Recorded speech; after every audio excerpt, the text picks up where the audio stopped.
సనాతన ధర్మ పరిరక్షణ సమితి ఆధ్వర్యంలో శ్రీ బాలరాజేశ్వరి పీఠంలో శ్రీకృష్ణాష్టమి వేడుకలు శనివారం ఘనంగా నిర్వహించారు. ఈ సందర్భంగా ప్రత్యేక పూజలు, అభిషేకాలు, అర్చనలు నిర్వహించారు. అనంతరం బృందావనం తలపించే రీతిలో మొక్కలతో, పువ్వుల తోరణాల అల్లికలతో, నెమలి పించాలతో, పలు కృష్ణుడి విగ్రహాలతో, గీతా మకరందం, భగవద్గీత పుస్తకాలతో అందంగా అలంకరించారు. హాజరైన భక్తులకు సమితి వ్యవస్థాపక అధ్యక్షుడు రెడ్డి సురేష్ శర్మ కృష్ణాష్టమి ప్రాముఖ్యతను వివరించారు. అనంతరం భక్తులు స్వామివారిని దర్శించుకొని తీర్థ ప్రసాదాలు స్వీకరించారు. ఈ కార్యక్రమంలో రామ్మోహన్ రావు దంపతులు, దుర్గా మహాలక్ష్మిరెడ్డి, సతీష్ నల్లమిల్లి వీర్రెడ్డి, పలువురు స్కూల్ విద్యార్థులు తదితరులు దర్శించుకున్నారు. శ్రీ గణేశాయ నమః.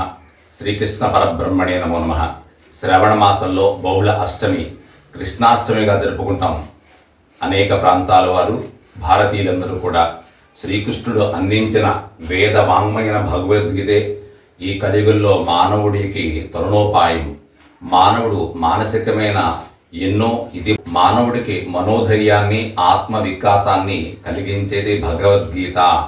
ఈ భగవద్గీతను ప్రతి ఒక్కరూ కూడా పారాయణం చేయడం వల్ల, ఆ గీతను చదవడం వల్ల మనకి బ్రహ్మ రాసిన లలాటం యొక్క గీతలు కూడా మార్చుకోవచ్చు ఆ భగవద్గీతను గట్టిగా పట్టుకుంటే. ఎందుకంటే ఎవరైతే శ్రీకృష్ణ పరమాత్మని అచంచలమైన విశ్వాసంతో ఆరాధిస్తారో, పూజిస్తారో, ఆ స్వామి యొక్క అనుగ్రహం వల్ల మన కష్టాలన్నీ తొలగించడానికి ఎల్లప్పుడూ కూడా నేను ఉన్నాను అనే ఆర్తాన పరాయణుడు శ్రీకృష్ణ పరమాత్మ. కృష్ణుణ్ణి ఆరాధించడం వల్ల ఈ కలియుగంలో మానవులు పడుతున్న కష్టాలన్నీ తొలగును.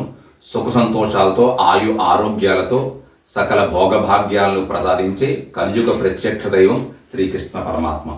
అందరూ శ్రీకృష్ణుని యొక్క నామాన్ని స్మరిద్దాం, హితివాదులు పోగొట్టుకుందాం. నమో భగవతే వాసుదేవాయ.